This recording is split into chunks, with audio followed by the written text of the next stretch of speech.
മരത്തിന്റെ ചില്ലയിലിരിക്കുന്ന പക്ഷി ഒരിക്കലും ആലോചിക്കുന്നില്ല താനിരിക്കുന്നത് ഉണങ്ങിയ ജില്ലയിലാണോ പച്ചപ്പുള്ള ജില്ലയിലാണോ എന്ന്. കൊമ്പൊടിയുമോ എന്നുള്ള പേടിയൊന്നും ആ പക്ഷിക്കുണ്ടാവില്ല. കാരണം അത് ആശ്രയിക്കുന്നത് താനിരിക്കുന്ന കൊമ്പിനെയല്ല, സ്വന്തം ചിറകിനെയാണ്. നാളെ പുറകോട്ട് ആലോചിക്കുമ്പോൾ നിങ്ങളുടെ ഓർമ്മയിൽ ഉണ്ടാവുക മൗനമായി കേട്ടിരുന്ന കാര്യങ്ങളോ, മെല്ലെ മെല്ലെ നടന്നുപോയ വഴികളോ. എല്ലാ ശബ്ദകോലാഹലങ്ങളും സമരങ്ങളും വിപ്ലവങ്ങളും ഒക്കെ അവസാനിക്കുന്നത് ഇതേ മൗനത്തിലാണ്. മലയാള സിനിമയുടെ ബഹുമുഖ പ്രതിഭ, നായകന് സൗന്ദര്യം വേണമെന്ന സങ്കല്പം മാറ്റിമറിച്ച മലയാളത്തിന്റെ പ്രിയതാരം. കഴിഞ്ഞ 4 പതിറ്റാണ്ടിലേറെയായി മലയാള സിനിമയിലെ ബഹുമുഖ സാന്നിധ്യമായ ശ്രീനിവാസൻ നടൻ, തിരക്കഥാകൃത്ത്, സംവിധായകൻ എന്നു തുടങ്ങി മലയാള സിനിമയുടെ ഒഴിച്ചുകൂടാൻ കഴിയാത്ത സാന്നിധ്യമായിരുന്നു. നീണ്ട കുറേ നാളത്തെ രോഗാവസ്ഥ, കഴിഞ്ഞ കുറച്ചു കാലങ്ങളായി രോഗപ്രശ്നങ്ങളെ തുടർന്ന് ചികിത്സയിൽ. രോഗബാധിതനായി ഉദയംപേരൂരിലെ വീട്ടിൽ വിശ്രമത്തിലായിരുന്ന ശ്രീനിവാസനെ ഡയാലിസിസിനായി കൊണ്ടുപോകവേ ദേഹാസ്വാസ്ഥ്യം അനുഭവപ്പെട്ടതിനെ തുടർന്നാണ് തൃപ്പൂണിത്തുറ താലൂക്ക് ആശുപത്രിയിൽ പ്രവേശിപ്പിച്ചത്. പക്ഷേ നിർഭാഗ്യം എന്ന് പറയാം, രാവിലെ 8:30 ആശുപത്രിയിൽ വച്ച് അദ്ദേഹത്തിന്റെ അന്ത്യം സംഭവിച്ചു. 69 വയസ്സായിരുന്നു. 1956 ഏപ്രിൽ 26 കണ്ണൂരിലെ പാട്യത്ത് ജനിച്ച ശ്രീനിവാസൻ സ്കൂൾ വിദ്യാഭ്യാസം പൂർത്തിയാക്കിയ ശേഷം മട്ടന്നൂർ പഴശ്ശിരാജ NSS കോളേജിൽ നിന്നാണ് ഇക്കണോമിക്സിൽ ബിരുദം നേടിയത്. ശേഷം മദ്രാസിലെ ഫിലിം ചേംബർ ഇൻസ്റ്റിറ്റ്യൂട്ടിൽ നിന്ന് സിനിമാ അഭിനയത്തിൽ ഡിപ്ലോമ നേടിയ ശ്രീനിവാസൻ തുടക്കകാലത്ത് ഡബ്ബിംഗ് ആർട്ടിസ്റ്റ് എന്ന നിലയിലും പ്രവർത്തിച്ചിരുന്നു. സിനിമ പഠനകാലത്ത് രജനീകാന്ത് ശ്രീനിവാസന്റെ സഹപാഠിയായിരുന്നു. 48 വർഷക്കാലം നീണ്ടുനിന്ന സിനിമാ ജീവിതത്തിൽ 200-ലേറെ സിനിമകളാണ് ശ്രീനിവാസൻ അഭിനയിച്ചു തീർത്തത്.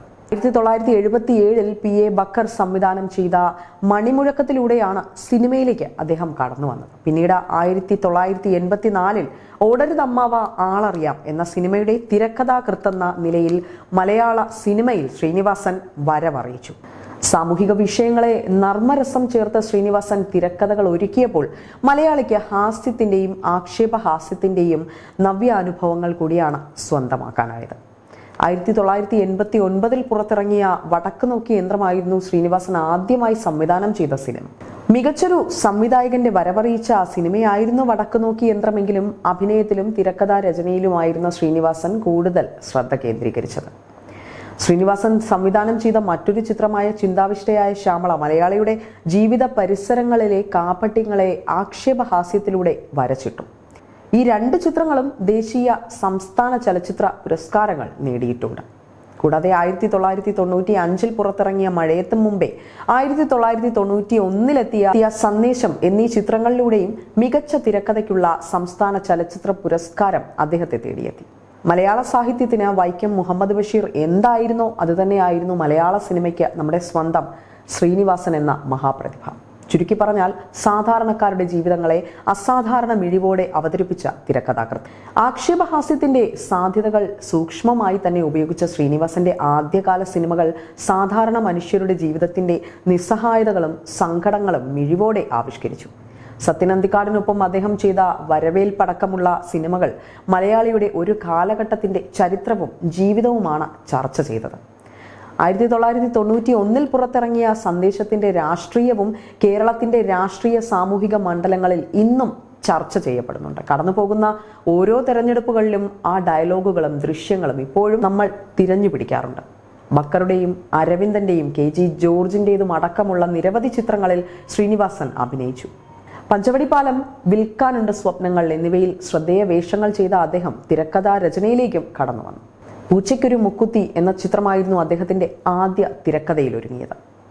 പ്രിയദർശനുമായി ചേർന്നൊരുക്കിയ ഹാസ്യ ചിത്രങ്ങളിലൂടെ അദ്ദേഹം സിനിമാ ലോകത്ത് സ്വന്തം സ്ഥാനമുറപ്പിച്ചു. സന്മനസ്സുള്ളവർക്ക് സമാധാനം, TP Balagopalan MA, Gandhinagar 2nd street, Nadodikkattu, Thalayana Manthram തുടങ്ങി ഉദയനാണ് താരം, കഥ പറയുമ്പോൾ ഞാൻ പ്രകാശൻ എന്നുവേണ്ട നിരവധി ഹിറ്റ് ചിത്രങ്ങൾക്ക് തിരക്കഥ ആ വിരൽത്തുമ്പിൽ ഉടലെടുത്തു. സത്യനന്ദിക്കാടിന്റെ സംവിധാനത്തിൽ 2018 ഡിസംബറിൽ പുറത്തിറങ്ങിയ ഞാൻ പ്രകാശനായിരുന്നു ശ്രീനിവാസൻ ഏറ്റവും ഒടുവിലായി തിരക്കഥ എഴുതിയ ചിത്രം. അഭിനയരംഗത്തും മികച്ച വേഷങ്ങളിലൂടെ അദ്ദേഹം മലയാളികളുടെ മനസ്സിൽ ഇടം പിടിച്ചു. മഴ പെയ്യുന്നു മദ്ദളം കൊട്ടുന്നു എന്ന ചിത്രത്തിലെ MA ധവാൻ, നാടോടിക്കാറ്റിലെ കുറ്റാന്വേഷകനായ വിജയൻ, പൊന്മുട്ടയിടുന്ന താറാവിലെ സ്വർണ്ണ പണിക്കാരൻ, പാവം പാവം രാജകുമാരനിലെ പാരലൽ കോളേജ് അധ്യാപകൻ, വടക്കുനോക്കി യന്ത്രത്തിലെ സംശയരോഗിയായ തളത്തിൽ ദിനേശൻ, തേന്മാവിൻ കൊമ്പത്തിലെ മാണിക്യൻ, ഉദയനാണ് താരത്തിലെ സരോജ് കുമാർ തുടങ്ങി നിരവധി വേഷങ്ങളാണ് ശ്രീനിവാസൻ എന്ന് കേൾക്കുമ്പോൾ മനസ്സിലേക്ക് എത്തുന്നത്. തലമുറകൾ മാറി വന്ന പ്രേക്ഷകർക്ക് ശ്രീനിവാസൻ എന്ന ബഹുമുഖ പ്രതിഭ ഇപ്പോഴും പരിചിതനാണ്. ചിരിപ്പിച്ചും ചിന്തിപ്പിച്ചും കരയിച്ചും എന്നും മലയാള സിനിമ ആസ്വാദകർക്ക് അദ്ദേഹം ആ സിനിമകളിലൂടെ പ്രിയപ്പെട്ട താരം തന്നെയാകും. ഞാൻ ആരാണ് ഈ നാട്ടിലെ പച്ചക്കും വരെ അറിയാം. പോളണ്ടിനെ പറ്റി നീ ഒരക്ഷരം മിണ്ടരുത്, എനിക്കത് ഇഷ്ടം. ഞാനേ പോളിടെക്നിക് പഠിച്ചതാ. യന്ത്രങ്ങളുടെ പ്രവർത്തന രീതിയൊന്നും താൻ എന്നെ പഠിപ്പിക്കണ്ട. ഈ 12 വയസ്സുള്ള കൊച്ചിനെയാണോ മുതലാളി 13 വർഷമായിട്ട് പ്രേമിക്കുന്നത്? ഒരു മുത്തം തരാൻ പാടില്ലാതൊന്നും എന്റെ ഉപ്പാപ്പ പറഞ്ഞിട്ടുണ്ടാവില്ലല്ലോ. നീയാണ് പോൾ ബാർബർ അല്ലേ? നിന്റെ അച്ഛനാണ് പോൾ ബാർബർ. മനോഹരമായ നടക്കാത്ത സ്വപ്നം. Start action cut. എടാ വിജയ, എന്താടാ ദാസ? എടാ നമുക്കെന്താ ഈ ബുദ്ധി നേരത്തെ തോന്നാത്തത്? ഓരോന്നിനും അതിൻ്റെതായ സമയമുണ്ട് മോനെ.